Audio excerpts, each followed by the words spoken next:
이 불법 행위의 불법성이 너무 커서 이미 소멸시효가 도과한 게 사실 명백함에도 불구하고 불법행위 손해배상 금액을 인정하는 경우가 간혹 있어요. 그렇죠? 정말 간혹 있는데 정말 간혹 있기 때문에.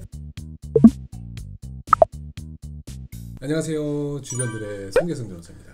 조민근 변호사입니다. 오늘은 3년 만에 지금 이제 배우 조재현 씨를 피고로 하는 민사소송이 확정됐다라는 기사가 떴어요. 맞아요. 조재현 씨 사건 같은 경우에는 지금 그 피해자가 형사 고소를 했다는 사정은 보이지가 않는데 만약 형사 고소를 하지 않았다면은 왜 하지 않았던 걸까요? 이게 지금 제가 확인한 바로는 이 사건에서 원고가 되신 피해자 같은 경우에는 폭행 피해를 당한 게 2004년 정도로 꽤 오래되신 분이더라고요. 투운동이 한창 일었을 때가 2018년이라고 보면 2004년에서 2018년까지는 14년 정도의 차이가 있잖아요. 고소를 했더라도 공소시효가 만료돼가지고 처벌이 되지 않는 그런 상황이었던 것 같아요.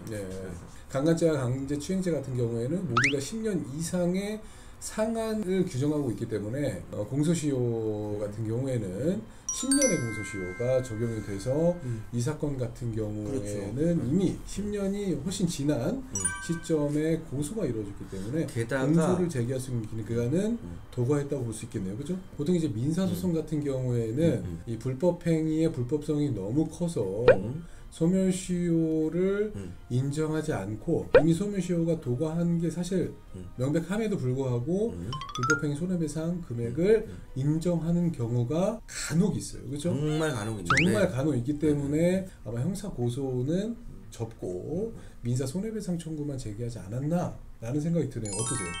저도 일단 비슷한 생각이고, 민법상 불법행위에 의한 손해배상 청구 같은 경우에는 소멸시효가 이제 불법행위 있음을 안 날로부터 3년, 그 다음에 불법행위 있은 날로부터 10년이거든요. 근데 사실 그렇다고 보더라도 이미 불법행위 있은 날로부터 10년은 명백하게 또 지났기 때문에 이게 과연 소멸시효에 당연히 걸렸던 거 아닌가. 재판부에서도 이제 대체로 가장 크게 이제 인정하는 게 손해가 이제 당초에 범죄 사실로 인해서 직접 발생한 게 있고, 그 다음에 후유증으로 이제 나중에 발생하는 손해가 있잖아요. 그렇죠. 그런 경우에는 이제 당초에는 몰랐다라고 해가지고 손해가 현실화되었을 때 그때부터 이제 소멸시효가 진행한다라고 이제 보고 있죠. 저희가 이렇게 소멸시효에 대해서 장황하게 말씀드린 이유가 뭐냐면 아마 판결문에는 실제로 불법 행위가 있었는지에 대해서는 아무래도 조금은 타이트하지 않게 판단이 되었을 가능성이 높아요. 그럴 가능성이 충분히 있죠. 왜냐하면 이제 이게 사실 형사사건이 확정 판결이 있으면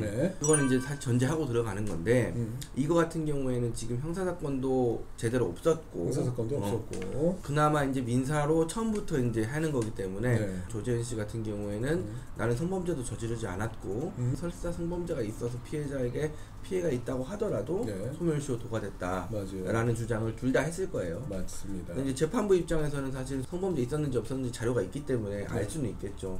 그런데 이제 성범죄가 있었느냐 없었느냐에 대해서는 오늘 일어난 일을 내일 고소했는데도 불구하고 입증 자료가 굉장히 부족한 경우가 태반이란 말이죠. 이 사건 같은 경우에는 이미 10년도 훨씬 더 지난 시점에 손해배상 청구 소송을 제기한 거기 때문에 재판부 입장에서도 이제 조재현이 실제로 성폭행을 했느냐라는 거 판단하는 것 자체가 굉장히 부담스러웠을 거예요. 증거가 아마 거의 없었을 거예요. 왜냐하면 피해자가 본인의 주장밖에 없었기 때문에. 더군다나 우리 아시다시피 불법행위 손해배상 청구에 있어서 입증 책임은 온전히 피해자에게 모두 있습니다. 맞아요. 보통 불법행위 같은 경우에는 형사 고소를 제기해서 형사사건의 판결을 받거나 아니면 어떤 처분이라도 받고 민사소송을 제기하는 이유가 형사사건의 기록들이나 처분 내지 판결을 민사사건의 증거로 제출하기 위한 거예요. 조재현 씨는 적어도 이 사건에 관해서는 손해배상 의무에서 완전히 벗어나게 될 맞습니다. 됐죠. 안녕히 계세요, 여러분.